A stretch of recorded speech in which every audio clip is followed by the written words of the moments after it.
Muy buenos días, bienvenidos a Directo América de France 24. Yo soy Elena Lozano y todo lo que verá a continuación es noticia. Iniciamos. Europa se une contra las amenazas de Donald Trump. Los 8 países que son también miembros de la OTAN, a los que Washington dijo que impondrá aranceles del 10% por estar en contra de la anexión de Groenlandia, expresaron su plena solidaridad con Dinamarca y el pueblo groenlandés. El ejército de Siria continúa avanzando en las partes del país que eran controladas por los kurdos. Arrebató varias ciudades y campos petrolíferos en el norte y el este del país. Ahora las tropas sirias avanzan hacia Raqqa, que fuera bastión del grupo yihadista Estado Islámico.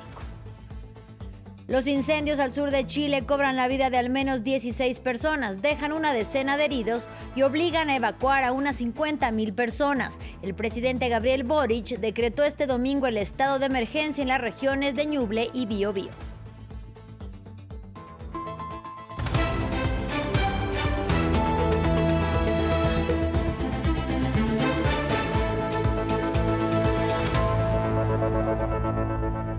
Iniciamos en el viejo continente. Europa se une en contra de las amenazas del presidente de Estados Unidos, Donald Trump. Los 8 países de la alianza militar, a los que el inquilino de la Casa Blanca dijo que impondrá aranceles del 10% por estar en contra de la anexión de Groenlandia, expresaron su plena solidaridad con Dinamarca y el pueblo groenlandés.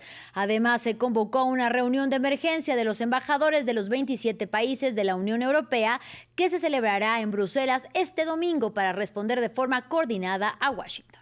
Las amenazas arancelarias socavan las relaciones transatlánticas y pueden dar lugar a una peligrosa espiral descendente. Seguiremos respondiendo de forma unida y coordinada. Estamos decididos a defender nuestra soberanía.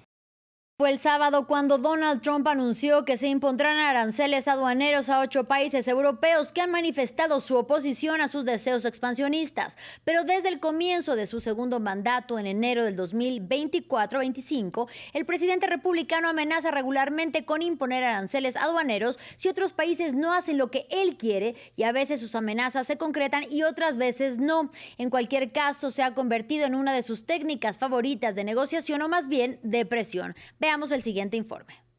Desde su regreso a la presidencia de Estados Unidos hace un año, Donald Trump amenaza regularmente con imponer aranceles aduaneros. Hasta ahora, el presidente estadounidense utilizaba esta estrategia principalmente en el marco de enfrentamientos económicos. El sábado, en el contexto del litigio sobre Groenlandia, que enfrenta a Estados Unidos y Dinamarca, se utilizó explícitamente con fines políticos. Se materialicen o no, estas barreras comerciales se han convertido en uno de los medios de presión de la Casa Blanca, en particular cuando otros países, aliados como rivales, no se alinean con los intereses estadounidenses o con su estrategia diplomática. Desde que asumió el cargo en enero de 2025, Donald Trump anunció aranceles del 25% sobre los productos importados de Canadá y México. Unos días más tarde, de Brasil, la Unión Europea, India y China. Se trata de aranceles del 10% sobre los productos chinos porque exportan fentanilo a México y Canadá. Según algunos analistas, la amenaza de aranceles adicionales es suficiente como instrumento de negociación política, una espiral considerada peligrosa. Estas iniciativas unilaterales cuestionan el orden internacional y la estabilidad.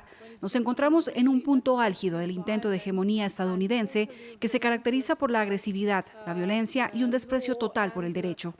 Durante el último año, los aranceles inicialmente decididos por Donald Trump han sido suspendidos, reducidos o incluso anulados en varias ocasiones, ya sea porque desde el punto de vista de Donald Trump se había alcanzado el objetivo político o por razones económicas tras las fuertes caídas de los mercados estadounidenses y mundiales. En otro orden de ideas, Portugal elige este domingo al sucesor de Marcelo Rebelo de Sousa, que lleva una década frente al Palacio de Belém. Los 3 candidatos punteros ya emitieron su voto en una jornada en la que los ciudadanos hacen fila frente a las urnas. Se trata de unos comicios presidenciales a los que fueron convocados cerca de 11 millones de portugueses. Por primera vez desde 1986, no se descarta una segunda vuelta presidencial en la que podría participar la extrema derecha, que ha ganado terreno en el país con la figura de André Ventura. Ampliamos a continuación. Se trata de unas elecciones con un interés limitado en el papel, pero que estarán llenas de enseñanzas. Portugal vota este domingo para elegir a su próximo presidente, una oportunidad para medir la popularidad de este hombre y su partido, André Ventura. Al frente del partido Chega, este candidato de extrema derecha roza el 24% de intención de voto, que lo debería llevar a una segunda vuelta, algo que no ocurría desde 1986. Nuestra ventaja no ha dejado de aumentar y lo noto sobre el terreno. Creo que se ha ampliado la base de nuestro electorado. En mi opinión, hemos conseguido superar la barrera de Chega y llegar a otro segmento de votantes. Aunque la función de presidente es principalmente honorífica en Portugal, la elección de Ventura alteraría el equilibrio político de la derecha. Frente a él, los principales candidatos para acceder a la segunda vuelta son el liberal João Contrim Figueiredo, pero sobre todo el socialista António José Seguro. No hay milagro, pero hay respuestas inmediatas que deben darse, y esa es la responsabilidad de los gobiernos. El papel del presidente de la República es llamar la atención sobre la necesidad de encontrar puntos en común para que pueda haber compromisos para resolver estos problemas de manera sostenible.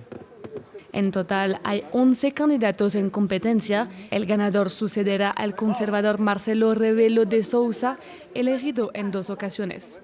En información sobre la guerra entre Rusia y Ucrania, Moscú lanzó un nuevo ataque masivo con al menos 200 drones contra infraestructura energética y de transporte, así como contra empresas encargadas de la producción de drones de largo alcance, según informó el Ministerio de Defensa ruso.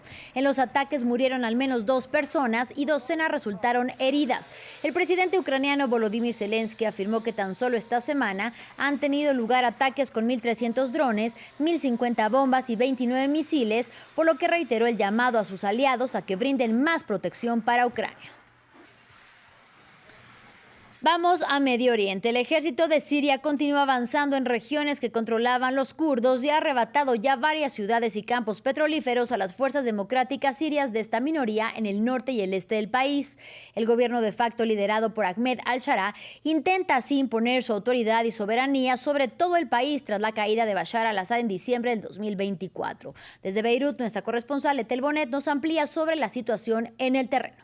Pues la verdad es que es una información bastante complicada, ya que son fuentes muchas veces contradictorias de lo que por un lado cuenta lo que es el ejército o las fuerzas armadas que dirige el presidente interino Ahmed al-Shara y lo que son las fuerzas democráticas sirias, que es un grupo liderado principalmente por kurdos, pero también por otras facciones que durante estos 14 años de guerra civil que hubo en Siria, pues había como una especie de acuerdo tácito con el presidente que estaba antes, Bashar al-Assad, y entonces ellos tuvieron cierta autonomía en esta región. Estamos hablando de una zona que es justo al este del río Éufrates, que durante todos estos años han estado bajo la protección y bajo el mandato, ¿no?, de las fuerzas kurdas, y esto se consiguió pues por esa especie de acuerdo tácito entre lo que era el régimen de Bashar al-Assad y los kurdos.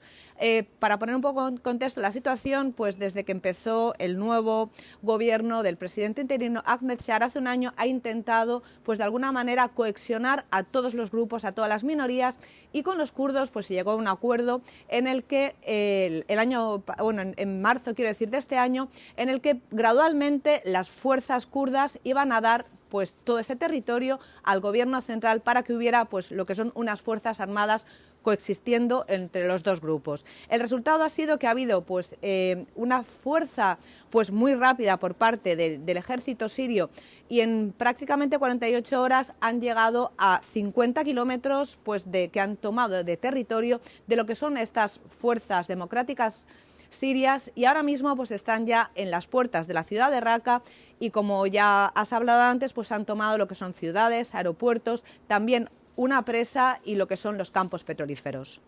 Y en Irán reina una tensa calma y avanza un regreso progresivo a la normalidad. Este domingo se reabrieron los colegios después de la ola de multitudinarias protestas que sacudieron al país. Según la agencia Reuters, que cita a un oficial iraní, al menos 5.000 personas murieron durante el movimiento social contra la crisis económica y la violación de derechos humanos por la represión de las fuerzas de seguridad. Mientras tanto, el fiscal de Teherán rechazó los dichos de Donald Trump, según el cual se habían suspendido las ejecuciones de manifestantes y reafirmó más bien que los castigos serán firmes y rápidos. Nos amplía nuestra corresponsal en Teherán, Catalina Gómez Ángel. Son varios días desde que ha regresado en apariencia esa normalidad. Hay muchísimo dolor y muchísima incertidumbre sobre lo que pueda pasar en los próximos días y semanas, no solamente por parte de la reacción del sistema de la República Islámica, sino también sigue existiendo esa incertidumbre si finalmente Donald Trump se decide a responder o atacar, como ha dicho. Por el momento muchos piensan que ya no lo va a hacer, sin embargo, pues viven con esa tensión. Hoy la vida se ha recuperado incluso aún más porque han vuelto los niños al colegio después de un fin de semana largo, al jueves y viernes de fiesta habitual. Se había unido ayer un día de fiesta religiosa en el cual muchas familias habían salido de la ciudad. Hoy vuelven a activarse los comercios y estos niños que estuvieron online pues van a las escuelas. Online muy difícil porque el país sigue desconectado del internet mundial, está conectado al internet local, al cual están conectadas esas páginas web o las aplicaciones locales en las cuales están los colegios o están los bancos, pero tener información de lo que pasa por fuera de las fronteras es extremadamente difícil. Los periodistas somos privilegiados, nos han habilitado 2 salones donde tenemos acceso a internet para enviar esta información que ustedes ven y también enterarnos de lo que pasa. No se reciben llamadas internacionales y solamente hasta ayer habilitaban esos mensajes de texto. Así que la incertidumbre de la población es bastante grande, como decía, el dolor es mucho, todavía siguen sin entender muy bien cuántos fueron los muertos de esos días de protesta debido a esta desconexión. Se hablan de alrededor de 3.500, pero otros piensan que pueden ser más. Sin embargo, hasta que no se abra esa información al mundo, ellos saben que no van a tener realmente la película completa de lo que pasó durante esos días de protesta. En información de la región latinoamericana, las llamas arrasan extensas hectáreas de bosques en el sur de Chile, pero también en zonas urbanas que hasta el momento se han cobrado la vida de al menos 16 personas, dejan heridas a más de una decena y provocaron además la evacuación de más de 50.000 personas. El presidente Gabriel Boric decretó la madrugada de hoy el estado de catástrofe en las regiones de Ñuble y Biobío, a unos 500 kilómetros al sur de la capital Santiago de Chile. En medio del verano austral, bomberos combaten 14 focos de incendios activos en el país sudamericano provocados por las altas temperaturas y los fuertes vientos. Y finalizamos con fútbol y la final de la Copa Africana de Naciones, porque hoy se enfrentan Senegal y Marruecos, este último el anfitrión del torneo que espera alzarse con el trofeo. Se trata de un partido que contará con estrellas de las mejores ligas del mundo y nos amplía nuestra enviada especial Natalia Ruiz Geraldo. Ya el ambiente se está sintiendo cada vez más aquí en el centro de Rabat. Se oyen bubucelas, los automóviles que tienen la bandera de Marruecos sobre el capó, vendedores ambulantes de todo tipo de indumentaria, tanto de Senegal como de Marruecos, por supuesto, más que todo de Marruecos. Y este ya es una abrebocas de lo que va a hacer esta noche allí en el Príncipe Moulay Abdallah, en ese estadio donde ha de jugarse esta final que se espera apoteósica entre Senegal y Marruecos. Estamos hablando de un país, de los Leones del Atlas de Marruecos, que desde hace medio siglo no han logrado levantar esta copa. Esta vez tienen la oportunidad de hacerlo con un equipo brillante, un equipo que tácticamente ha trabajado muy bien, con un Brahim Díaz que ha sido el hombre que ha marcado ya 5 tantos en esta competición y que por ahora es el pichichi de esta Copa Africana de Naciones. Pero antes de lograr ese sueño tienen un obstáculo y de talla mayor. Se trata de Senegal, un equipo muy constante en estas competiciones, quizás uno de los mejores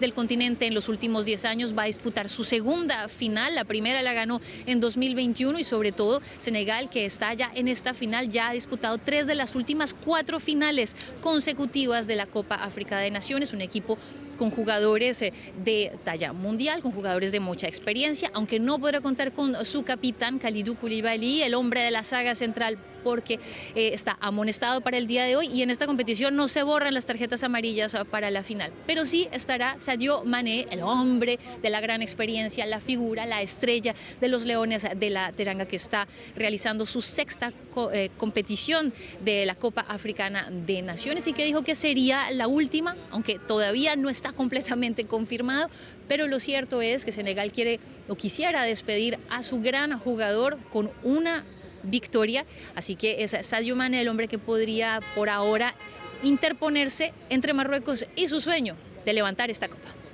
Así llegamos al final de este espacio informativo. Gracias por su compañía y hasta la próxima.